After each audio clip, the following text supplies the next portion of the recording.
Let me get you guys' advice real quick on this, man. I am getting crazy at my command because I have sailors there that, and I'm not, they know, I brought this up a million times, so it ain't gonna be brand new to them hearing this from me. I got E4s or E5s leaving my command with a letter of accommodation that never got in trouble, did their job every day. I personally feel like they should be getting at least a NAM. They have done 5 years. It's 5 years at this command and leave with a level of accommodation. I'm like, and I'm blown away, but it is the norm there though. Like when I brung it up, everybody eyes like, what are we doing? Like, what are we like?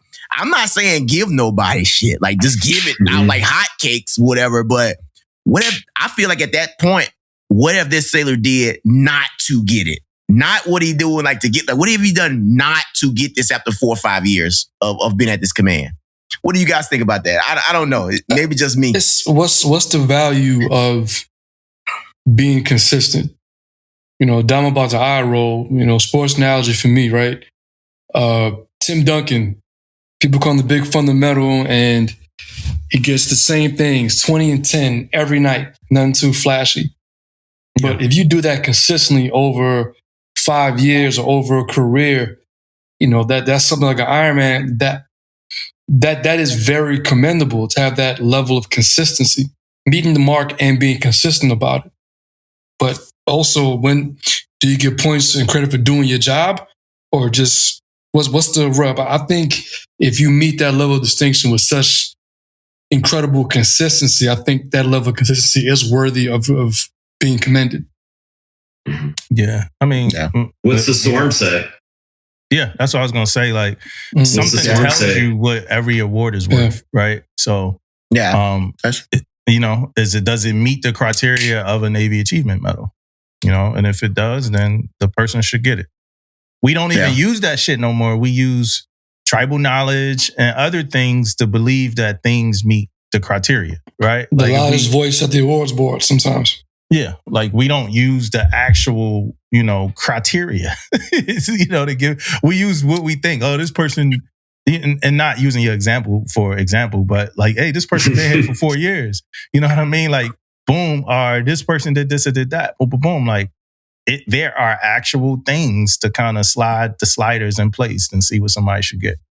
Yeah, until it's questioned, then we'll break it out, right? We'll break it out once it's questioned. But. Well, rather than the reverse of like reading the standard, and then maybe if it's going to be exceptional policy or the standard. Well, I put myself in for a calm. I'm still butthurt about this, Mark. So I'm not butthurt at all about it. Let me be honest. But when I was at my second duty station, I put myself in for a calm.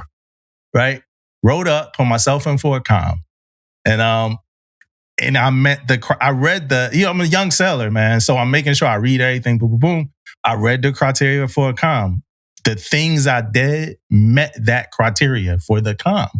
I did a lot of things at the command. I ain't gonna make too many examples. One of the things I did was become the training officer of the command, which was an officer's job. You know what I mean? That was one thing, but I did way more than that. But my chief came back to me and pretty much was like, yo, you not going to get a comm. So he was like, we going to rewrite your write-up. like I'm like, what? Like I'm like, I did the work for the comm. They rewrote the write. He sent me the write-up and asked me how I like it. I said, I don't like it. You know, so I sent it back. And he sent back the write-up again the same. And it pretty much was like, you have buy-in, but you don't. They took all the like comm shit out and put it in like one line. And they did.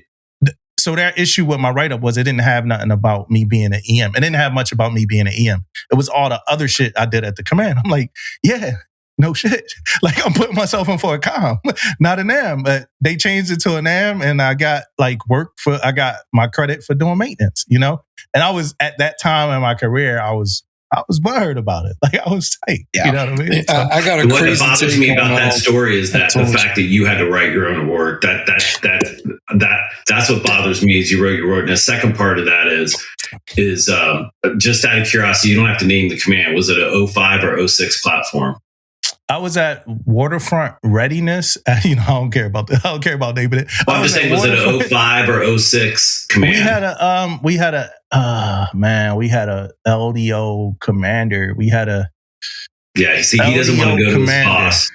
He doesn't want to go to his boss. Yeah, and then be embarrassed that he got an EM2 that's killing it, and that's hard. And I've met some Commodores, and I won't mention names, but they've handed blank comms with their signature on it, and they personally hand it to the CO and say, these are to the 05 commands, and they say, here are your 5 bullets, silver bullets. Here are your 5 silver bullets that you never have to call me to justify why you need an award. Right. Mm-hmm. And he goes, so now the role and responsibilities for that. We had on my cruiser, and I'll say the name Normandy because she just retired. Our Sailor of the Year that got a comm was a PC-1, postal clerk, right? And she got it because she was the command 3MC. That was her collateral duty because no chief would own it to do it. Yeah. And when they got Sailor of the Year, who are the 2 departments that complained that she got Sailor of the Year? Engineering, because the GSM 1 or the GSE was like, the reason God took Sunday off was because this guy was the EDO for the day, and then you got the Aegis guy who says that, like we couldn't, spy was down and he stayed up all night to fix it when the Taliban was climbing up. It was like all this crazy shit. And then finally the CMC was like, when I asked one of you guys to be 3MC during this vacant billing, none of you guys said no. And so he flexed as the Master Chief and said, that's our Sailor of the Year. 3M sucks. And she did it. She freaking did it. She helped us pass our 3M assessment, and so she rated the comm. She rated all that. And, she had a great career. I think she retired as a senior chief. I think she retired as a postal clerk. I don't even, can't remember what year they went away. Yeah. Got merged to, I forgot what they merged the PCs to. LS. Yeah. But LS. Yeah.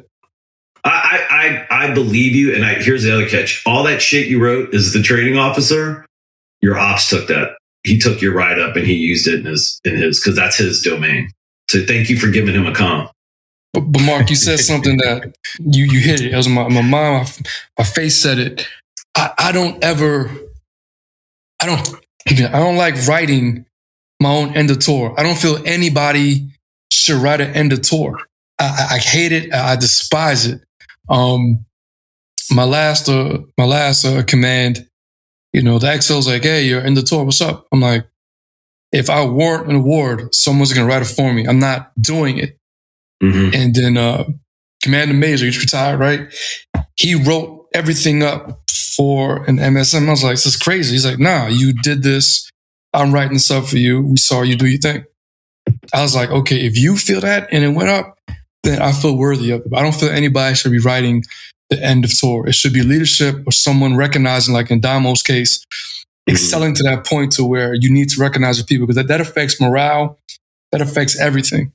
So yeah, I don't like the fact that ATG came on board and they're asking for EM2 is a clue. Well, EM1 at the time, but yeah. Excuse me, EM1 is a clue that you're an extension of the triad at that point, because your collateral duty is significant enough for you to go into the CO or XO's office and say, hey, we're delinquent in this, or we're,